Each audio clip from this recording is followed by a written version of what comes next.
We did a lot of things tonight. Our main thing was that we were collecting tweets, all related to talk in and around the debate. So some of the tweets are about issues, so people trying to interject issues that maybe wouldn't have appeared in the debate. Others are specific responses to things that the candidates are saying. 4 years ago, we went through the worst financial crisis since the Great Depression. And then a lot are kind of in-between space, including a lot of sarcasm, humor, jokes.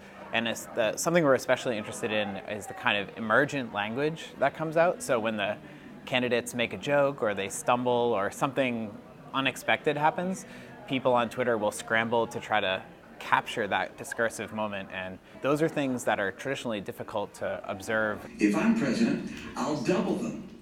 One of the key research questions that we're pursuing is, why is it important? We have a sense, there's a common feeling that it's important, and we can see that evidenced in things like the use of Twitter in journalistic accounts of elections and other sorts of events, and people's willingness to engage with Twitter while they're watching a live event. But we don't really know, we don't have a comprehensive typology of the practices that people are engaged in there. So we know they're not just going there for humor, they're not just going there for information.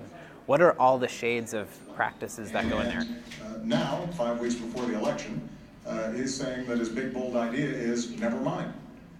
People always had fun watching debates. Like, debate watching parties is not a new concept. It goes back to the beginning of people having televisions and radios in their home to be a party to a distant event.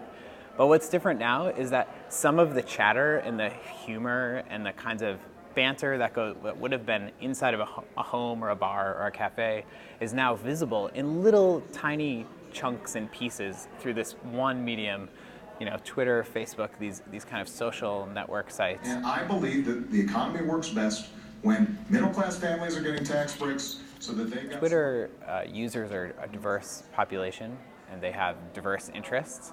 There's only once in a while do they rally en masse on certain topics.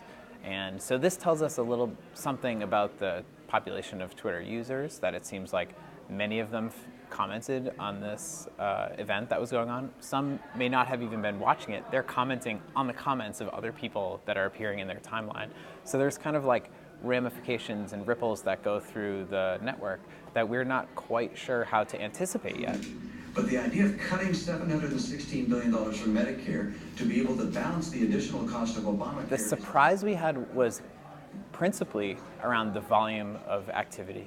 And so we had been preparing for weeks to accommodate a high volume of Twitter activity. And this time, we were still overwhelmed, really, by just the number of messages that people were sending.